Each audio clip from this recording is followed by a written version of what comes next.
mean, it's a big part of his grappling. It's not just grappling with his arms, but utilizing his legs for control. Big left hands from Nurmagomedov.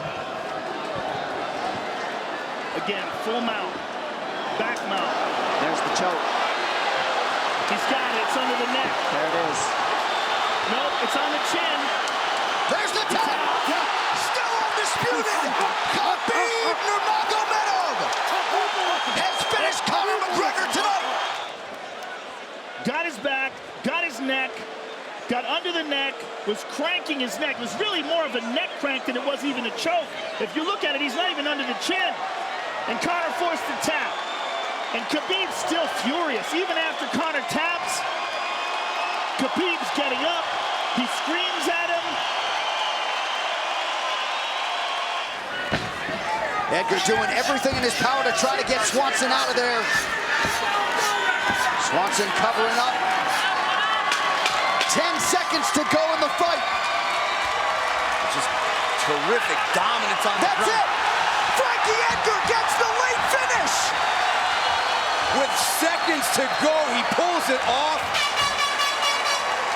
Goes for the choke here last minute, cranking the neck and gets the tap immediately from Cub Swanson. Incredible. You can't draw it up much better than that for Frankie Edgar. Many of them were blocked, but some of them definitely got through. But in terms of aggression, Ortiz has really come out a knee there by Ortiz. And he continues to score. Yeah. That's where he's improved so much. Here's Now he's trying to land something. Tight half Nelson. He's got the head ripped up pretty hard. This could be There's a tap. There's a tap. It's over. Tito Ortiz used his fists. He used his legs. He used his elbows, and he wins by submission.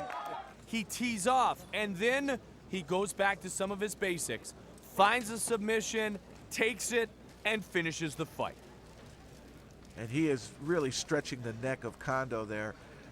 I've done this in wrestling before to pin people. You lift on the very back of the head, and by doing so, it's literally a choke. You're forcing the chin into the chest.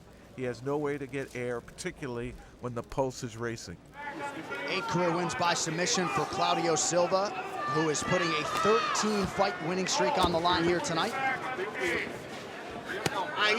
punches. I mean, those punches are loud. That's what he wants. Softening him up with the punches, now trying to crank that neck, maybe get under the chin. There's the tap! Claudio Silva with a submission of Cole Williams. Right here, I mean, the neck crank, the chin is in there, but it hurts so bad. We've seen Damian Maia get that same choke. I tell you, for a first-round bout, this is going to expend a lot of energy for both these fighters. And there's that elevator, and Tatarov has him, and that's probably going to be the end of it right here. There it is. Technique. What a move by Tatarov. Technique. It always seems to come down to that, Jim, the ability to be able to move on the ground. And look at the poise and the confidence shown by Tatarov. A good sequence by Frank Shamrock, mixing kicking and punching, using the kick as the jab and following it up with the right hand. And it is definitely Lober's right eye. Frank has put him down, and now John McCarthy breaks them up, and it is over. Frank Shamrock retains his middleweight belt for the 4th time at 740 of our middleweight championship bout. There's the tap. It was a tap. It was a tap. John Lober tapped at 740. To play the hand fighting game and not allow him underneath his chin. Oh, huge neck crank now from ISSA. That looks just awful. And there's the tap. Leandro ISSA with back-to-back submission wins. And tonight as a large underdog against SASAKI. Impressive performance start to finish for Brodinho. Excellent work there from ISSA. Sasaki tried to turn the wrong way out of back control. ISSA used it to apply that neck crank. Oh, Sanchez is going to be in trouble here. Oh, Coleman landing a right hand, another right hand. Look out. He's going to go for a choke right here. Going for the submission. Coleman looking to end it quickly. Another punch to the face. Walk out, Julian, walk out. Let's go. Coleman tried it. There's the tap out. That's it. This is the same kind of finish you see in wrestling. It's the best to expose the shoulders, lift the head, put the chin in the navel, and it really is an effective choke. And as we've seen at the UFC, that usually results in a broken hand, not a knockout. Now SEVERN punching from the ground. Not a good area to hit. Those were little rabbit ones trying to get Coleman to move, shift position, and that's it. Coleman shoved him out. And SEVERN tapped out. And Coleman is on fire. Oh, is he charged up like a caged lion.